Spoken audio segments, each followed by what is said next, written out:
नमस्कार बच्चों, तो आप सबका स्वागत है आपके अपने चैनल अनूप सिंह बैस में। मैं अनूप सिंह बैस आपको आज बताने वाला हूँ द्रव्य की बाकी बची अवस्थाओं के बारे में। यानी क्लास नाइन्थ के लिए हमने just like last time discuss किया था ठोस अवस्था के बारे में, तो ठोस अवस्था मैंने पूरा अच्छे से बताया था।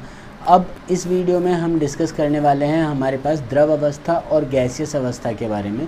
तो द्रव अवस्था और गैसियस अवस्था को मैं पूरा अच्छे से एक्सप्लेन करूँगा। आप सबको करना क्या है, आप सबको द्रव अवस्था और गैसियस अवस्था को पूरा अच्छे से समझना है। जो भी आपका डाउट होगा वो आप एक साथ मेरे से डिस्कस कर सकते हैं, जिससे हम कमेंट सेक्शन में आपसे डिस्कस करेंगे। तो पूरा वीडियो अच्छे से देखिए और इन दोनों अवस्थाओं के बारे में अच्छे से समझिए, ताकि मैं भी अच्छे से बता सकूं और आप भी अच्छे से समझ सकें। तो चलिए शुरू करते हैं। तो बच्चों, आप सबका स्वागत है आपके अपने चैनल अनूप सिंह बैस में। जैसा मैंने आपसे डिस्कस किया कि आज हम पढ़ने वाले हैं हमारी दो अवस्थाओं के बारे में, जिनमें से पहले हम पढ़ेंगे द्रव अवस्था के बारे में। तो बच्चों, द्रव अवस्था के बारे में अगर मैं बात करूं तो इसे हम बोलते हैं लिक्विड स्टेट। लिक्विड स्टेट जब हम डिस्कस करेंगे तो लिक्विड स्टेट में हमारे पास होता क्या है, पहले उस चीज़ पर डिस्कस करते हैं। लिक्विड स्टेट में हम अगर बात करें किसी भी पदार्थ की, तो इसमें पदार्थों की आकृति जो होती है, क्या आकृति, ये आकृति निश्चित नहीं होती है, आकृति निश्चित नहीं होती है, ठीक है। लेकिन हम अगर बात करें पदार्थ की, अगर आयतन की बात करें तो पदार्थों का आयतन जो होगा, आयतन क्या होगा, निश्चित होता है, ठीक है। तो इनके अंदर यानी हम बात करें द्रव अवस्था के अंदर पदार्थों की आकृति निश्चित नहीं होती, परंतु पदार्थों का आयतन निश्चित होता है। इसी तरह से हम इसके लिए कुछ और भी कई चीज़ें बता सकते हैं। जस्ट लाइक अगर ये बात करें कि हम जिस भी पात्र में रखेंगे इसको, ठीक है, हम पदार्थों को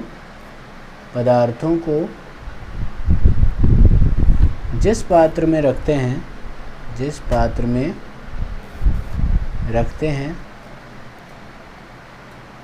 ठीक है, या हम बात करें द्रव को हम जिस पात्र में रखते हैं वह उसी का आकार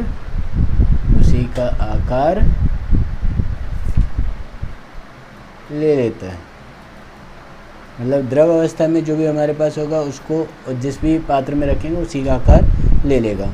इसमें एक चीज़ जो इम्पॉर्टेंट है, इसके कुछ एग्जांपल अगर मैं बात करूँ तो एग्जांपल हमारे पास क्या है, जस्ट लाइक मैं बात करूँ जल, तेल, दूध, ये एग्जांपल किसके हैं, द्रव अवस्था के हैं। तो द्रव अवस्था में जल, तेल, दूध, ये इसके एग्जांपल्स हैं। इसी के साथ हम थोड़ा और आगे बढ़ते हैं। थोड़ा और आगे बढ़ें तो इसके अंदर अगर मैं बात करूं, इसका जो ऊपरी पृष्ठ होगा, ठीक है, क्या ऊपरी पृष्ठ,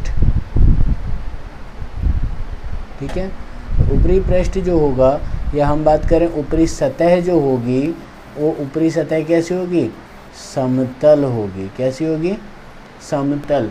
तो ऊपरी सतह यहाँ पर हमारे पास द्रव की अवस्था में क्या होगा, एकदम समतल होगी, ठीक है। तो इस तरह के जो पदार्थ होते हैं वो क्या कहलाएंगे, द्रव।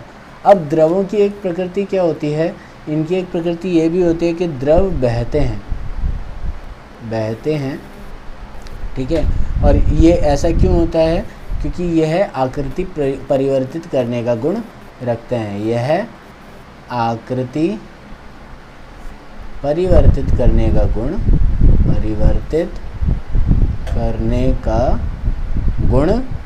रखते हैं, ठीक है। तो ये आकृति परिवर्तित करने का गुण रखते हैं, इसलिए हम ये क्या कह सकते हैं कि ये कठोर नहीं होते हैं, ये कठोर नहीं होते हैं, ठीक है। और इसी तरह से हमारे पास में अगर मैं बात करूं, ऐसी कोई भी चीज़ है जो बहने वाली है, जस्ट लाइक मैंने बताया ये बहते हैं, ठीक है। तो इस तरह की वस्तुओं को हम इस तरह के पदार्थ को हम दो तरह से बांट सकते हैं। पहला होगा द्रव और दूसरा हमारे पास क्या होगा, तरल। पहला होगा द्रव और दूसरा होगा तरल। तो तरल या द्रव, ये दोनों हमारे पास ऐसे पदार्थ होते हैं जो बहते हैं, ठीक है। अब इसके अलावा इनमें एक और चीज़ में बात करूँ तो इनमें ऐसी क्या खासियत होती है, देखिए मैंने ठोस में बताया था उसमें अंतराण्विक बल जो था वो अधिक था। यहाँ अंतराण्विक बल क्या होगा, अंतर आणविक बल क्या होगा, ठोस से कम, ठोस से कम, ठीक है। अगर ठोस से कम अंतराण्विक बल है तो अंतराण्विक स्थान क्या होगा, अंतर आणविक स्थान, अंतराण्विक स्थान क्या होगा, ठोस से अधिक होगा। देखिए वहाँ अंतराण्विक स्थान कम था, बल अधिक था।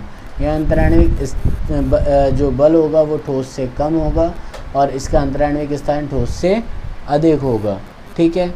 इसी तरह से अगर मैं बात करूं इसके आगे, तो इसके आगे हम ये कह सकते हैं कि यह क्या होते हैं, ये कम सघनता से संपीड्य हैं। तो इस कारण ये क्या है, कम सघनता से संपीड्य। तो इनको हम क्या बोल सकते हैं, कम सघनता से संपीड्य होते हैं।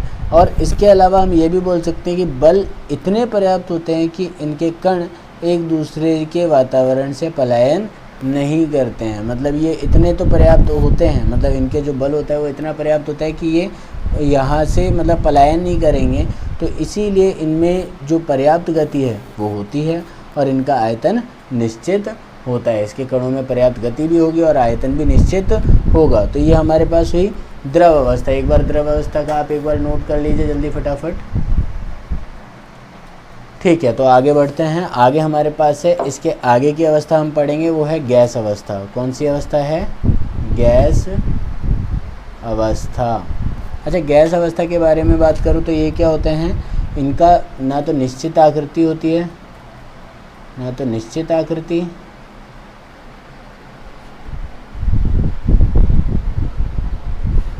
ना ही निश्चित आयतन, ना ही निश्चित आयतन,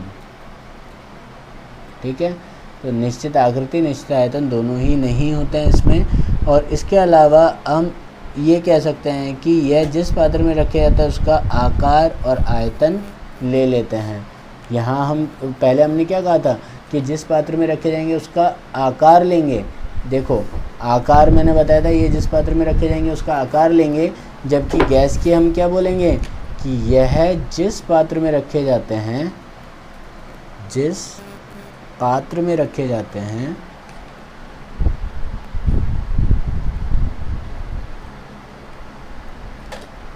उसका आकार व आयतन ले लेते हैं। तो इनकी खासियत है कि ये जिस भी पात्र में रखे जाएंगे उसका आकार और आयतन ले लेंगे, तो इन्हें हम क्या बोलेंगे, गैस अवस्था बोलेंगे, ठीक है। अब इसके आगे हम देखते हैं, इसके कुछ एग्जाम्पल हैं। एग्जाम्पल हमारे पास कौन कौन से हैं, वायु हो गई, हाइड्रोजन हो गया, ठीक है। ये सब हमारे पास क्या है, गैसीय अवस्था में है। अब गैसीय अवस्था में हम क्या कह सकते हैं कि जो अंतराण्विक बल होता है, अंतराण्विक बल बहुत दुर्बल होता है। कैसा होता है, बहुत दुर्बल होता है, ठीक है। अंतराण्विक बल बहुत ही ज़्यादा दुर्बल होता है और अणुओं के बीच का अंतराण्विक स्थान बहुत अधिक होता है। अब ये देखिए, अंतराण्विक बल बहुत दुर्बल यानी सबसे कम, हम ये कह सकते हैं सबसे कम। और अगर मैं बात करूं अंतराण्विक स्थान जो होगा, अंतराण्विक स्थान बहुत अधिक होता है। कैसा होता है, बहुत अधिक होता है, ठीक है। अब इसी तरह से हम आगे अगर बात करें तो इसमें आगे क्या होगा कि जो ठोस और द्रव होते हैं उनकी अपेक्षा जो हम गैस की बात करें ये अधिक संपीड्य होते हैं, ठीक है। ये ठोस व द्रव से अधिक संपीड़ित होते हैं, मतलब संपीड़ित कर सकते हैं, कंप्रेस कर सकते हैं। ठीक है, तो ये हमारे पास क्या हुआ, गैस अवस्था के बारे में हुआ। जैसे मतलब यहाँ पर ये भी हम कह सकते हैं कि गैस जिस पात्र में रखी जाती है उसमें बहती है, अतः उसे भी तरल कहा जाता है। मतलब अगर हम बात करें गैस की, तो गैस भी क्या होगी, यह भी तरल होगी। कैसे होगी, तरल, करेक्ट एकदम। इसके आगे हम बात करें, अगर गैस को गर्म करने पर ठोस और द्रव की अपेक्षा अधिक फैलती है। पहली चीज़, गर्म करने पर ठोस व द्रव से अधिक फैलती है, अधिक फैलती है, यानी ठोस कम फैलेगा, उससे ज़्यादा द्रव और सबसे ज़्यादा गैस। क्योंकि इनमें जो द्रव और ठोस की अपेक्षा क्या होता है, अंतराण्विक बल दुर्बल होता है। देखो अंतराण्विक स्थान ज़्यादा है लेकिन अंतराण्विक बल क्या है, बहुत कम है, दुर्बल है, तो इसलिए ऐसा हो जाता है। यहाँ तक क्लियर हुआ? नोट कर लीजिए जल्दी फटाफट गैसीय अवस्था के बारे में पूरा। तो बच्चों अब हम आगे देखते हैं द्रव्य की दो और अवस्थाएं। अच्छा, अब मैं बात करूं द्रव्य की दो और अवस्थाएं, ये कब पाई जाएंगी, ये ताप व दाब की चरम दशाओं में, की चरम दशाओं में, मतलब ताप और दाब जब बहुत अधिक होगा तब ये दोनों अवस्थाएं पाई जाएंगी, जिनमें से पहला हम बात करते हैं प्लाज्मा के बारे में। किसके बारे में, प्लाज्मा के बारे में हम बात करेंगे। तो प्लाज्मा क्या होते हैं, ये क्या होता है, अत्यधिक ऊर्जा वाले और अधिक उत्तेजित कणों से बना होता है। ठीक है, ये क्या होता है, अत्यधिक ऊर्जा वाले और अधिक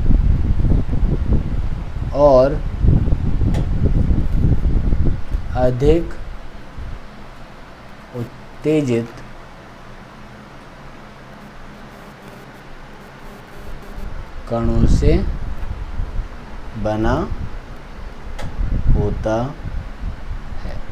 ठीक है, तो ये अत्यधिक ऊर्जा वाले और अधिक उत्तेजित कणों से बना होता है, पहली चीज़। दूसरा, इस अवस्था में जो कण होते हैं वो आयनीकृत हो जाते हैं। इस अवस्था में कण आयनीकृत गैस के रूप में होते हैं। ठीक है, इसमें क्या होता है, जो कण होंगे वो आयनीकृत गैस के रूप में होंगे। अब आयनीकृत गैस के रूप में होंगे तो उससे क्या बेनिफिट होगा, जैसे आपने एक चीज़ सुना होगा, फ्लोरोसेंट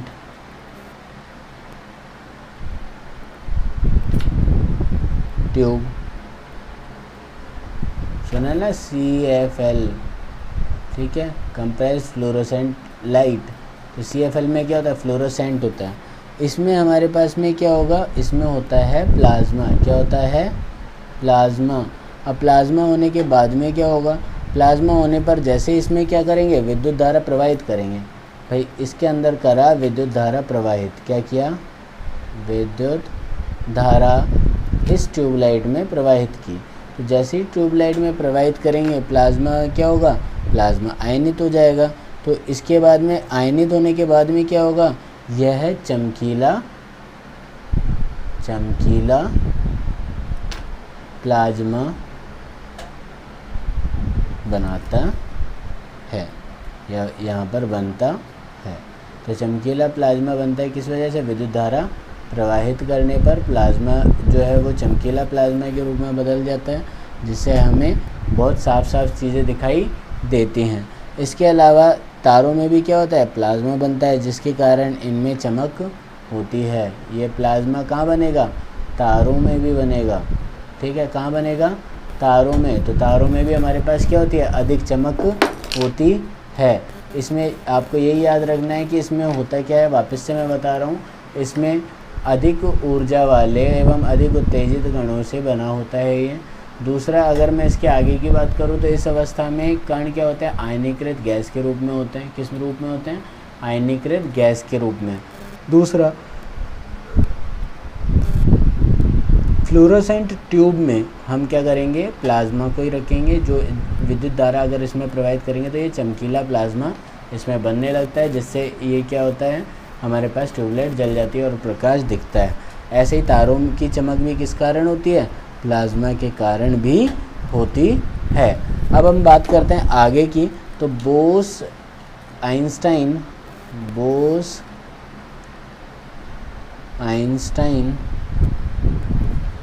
कंडेंसेट।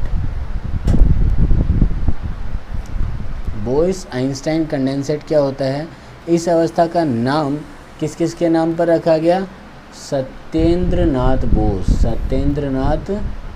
बोस, ठीक है, और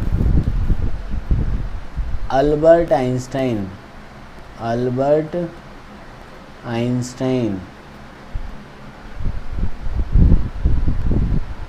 ठीक है, अल्बर्ट आइंस्टाइन और सत्येंद्रनाथ बोस के नाम पर इसको नाम को रखा गया। अब ये इसके लिए बहुत ज़्यादा फेमस है क्योंकि ये क्या होता है, सामान्य वायु के घनत्व के 1,00,000वें भाग जितने कम घनत्व वाली गैस में की बहुत ही कम तापमान पर ठंडा करने पर BEC तैयार होता है। मतलब अगर मैं बात करूं इसके लिए बोस आइंस्टाइन कंडेंसेट की बात करूं, इसको बोलेंगे BEC, ठीक है। तो BEC हमारे पास कब तैयार होगा, ये होगा सामान्य वायुदाब के घनत्व के 1,00,000वें भाग जितने कम घनत्व वाली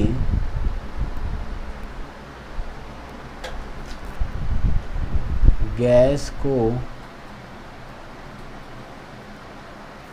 बहुत ही कम तापमान पर ठंडा करने से BEC तैयार होता है।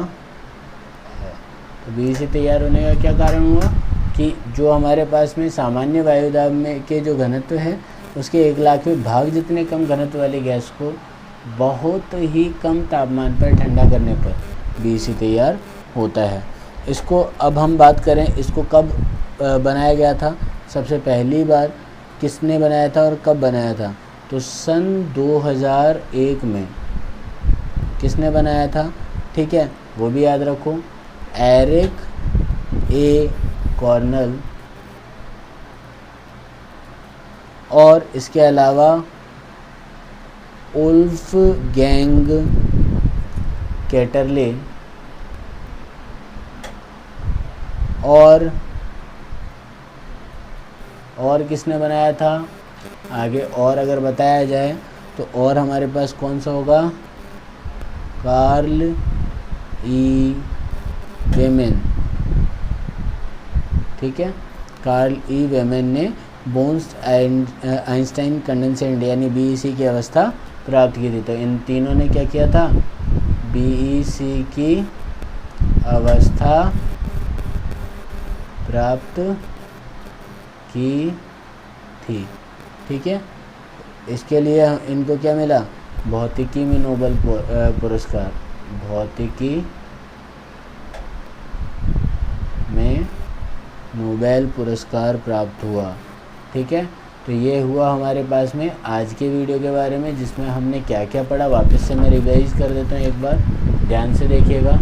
पहले हमने पढ़ा द्रव अवस्था के बारे में। द्रव अवस्था क्या होती है, पदार्थों की आकृति निश्चित नहीं होती, आयतन निश्चित होता है। द्रव अवस्था मतलब जिस पात्र में रखा जाता है उसका आकार ले लेता है। जल, तेल, दूध इसके एग्जाम्पल बताए थे, ऊपर सतह इसकी समतल बताई थी। द्रव बहते हैं और इस कारण ये क्या करते हैं, ये आकृति परिवर्तित करने का गुण रखते हैं। इसके साथ ही मैंने ये भी बताया था कि ये कठोर नहीं होते हैं। द्रव को हम तरल भी बोलते हैं। तरल के अलावा अंतराण्विक बल जो होता है इसमें ठोस से कम होता है। क्या होता है? ठोस से कम। अंतराण्विक स्थान जो होगा वो ठोस से अधिक होगा। कम सघनता से संपीड़ित होते हैं। इसके अलावा गैस अवस्था के बारे में बताया था, ना तो निश्चित आकृति ना ही निश्चित आयतन। जिस पात्र में रखता है उसका आकार आयतन दोनों ले लेते हैं। वायु हाइड्रोजन इसका एग्जाम्पल। अंतराण्विक बल बहुत दुर्बल होने से होता है इसमें, और अंतराण्विक स्थान बहुत अधिक। ठीक है, ठोस और द्रव से अधिक संपीड़ित होते हैं ये। ठीक है, तरल इसकी अवस्था होगी। ठीक है, गर्म करने पर ठोस और द्रव से अधिक फैलते हैं ये याद रखिएगा। इसके बाद हम बात करें द्रव की दो अन्य अवस्थाओं के बारे में, तो वो है ताप व दाब की चरम दिशाओं में मिलती है हमारे को। अगर मैं बात करूँ दाब की अवस्था, तो यहाँ पर क्या बोला है? अत्यधिक ऊर्जा वाले और अधिक उत्तेजित कणों से बना होता है प्लाज्मा। प्लाज्मा में हमारे पास में क्या होता है? इस अवस्था में कण आयनीकृत गैस के रूप में होते हैं। जैसे फ्लोरोसेंट ट्यूबलाइट हमने पढ़ा था, तो फ्लोरोसेंट ट्यूबलाइट में होता है प्लाज्मा, जिसमें विद्युत धारा प्रवाहित करने पर चमकीला प्लाज्मा उसमें बनने लगता है। तारों में भी यही होता है, इसलिए तारे चमकते हुए दिखाई देते हैं। बोन्स आइंस्टाइन कंडेंसेट के बारे में बताया। सत्येंद्रनाथ बोस और अल्बर्ट आइंस्टाइन के नाम पर इसे रखा गया। सामान्य वायुदाब के घनत्व के 1,00,000वें भाग जितने कम घनत्व वाली गैस को बहुत ही कम तापमान पर ठंडा करने से BEC तैयार होता है। सन 2001 में एरिक कॉर्नेल, उल्फगैंग कैटरले और इसके अलावा कार्ल ई वेमेन, इन तीनों ने BEC की अवस्था प्राप्त की थी सन 2001 में, और इसीलिए इनको भौतिकी में नोबेल पुरस्कार दिया गया था। तो आज के लिए इतना ही बहुत है। धन्यवाद। नमस्कार बच्चों, तो जिस तरह से अभी आपने पूरे वीडियो में देखा कि हमने अभी आपको क्या क्या बताया। अभी हमने बताया पदार्थ की द्रव अवस्था, पदार्थ की गैसीय अवस्था, और इसके अलावा हमने दो और अवस्थाओं के बारे में बताया, जिसमें था प्लाज्मा और BEC यानी बोस आइंस्टाइन कंडेंसेंट। ठीक है, तो इस तरह से हमारे पास में 4 अवस्थाएं मैंने आज डिस्कस की। एक ठोस अवस्था में पहले डिस्कस कर चुका हूँ। होप सो आपको पूरा वीडियो अच्छे से पसंद आया होगा। अगर आपको किसी भी प्रकार की कोई भी पॉइंट में कुछ समझ में अगर नहीं आया है, तो आप मुझे कमेंट कर सकते हैं कोई भी क्वेरी के लिए, या आप मुझसे फेसबुक पे कनेक्ट हो सकते हैं, या आप मुझसे ट्विटर पे कनेक्ट हो सकते हैं। ये दोनों ही लिंक आपको नीचे डिस्क्रिप्शन बॉक्स में दिए गए हैं। तो आप कृपया करके अभी इसी तरह से कंटिन्यू कनेक्ट रहिए, और साथ ही साथ कभी भी कोई डाउट हो तो ज़रूर पूछिए, और इसी तरह से जानकारी हासिल करते रहिए।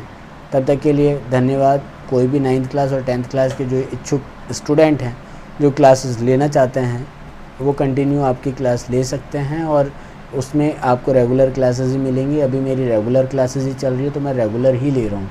डेली आपके पास वीडियोस पहुँच रहे हैं जिससे कि आप पढ़ सकें। ठीक है, अगर कोई भी ऐसा बच्चा है जो हिंदी मीडियम से है या इंग्लिश मीडियम से भी हो, तो मैं इंग्लिश मीडियम के भी अपडेट करने लग जाऊँगा। बट आपकी क्वेरीज आएंगी तब मैं इंग्लिश मीडियम पे अपडेट करूँगा, तब तक मैं हिंदी मीडियम पे पूरा फोकस करके उसको अपडेट करे जा रहा हूँ। ठीक है, तो आज के लिए इतना ही। धन्यवाद। घर पे रहिए, सुरक्षित रहिए।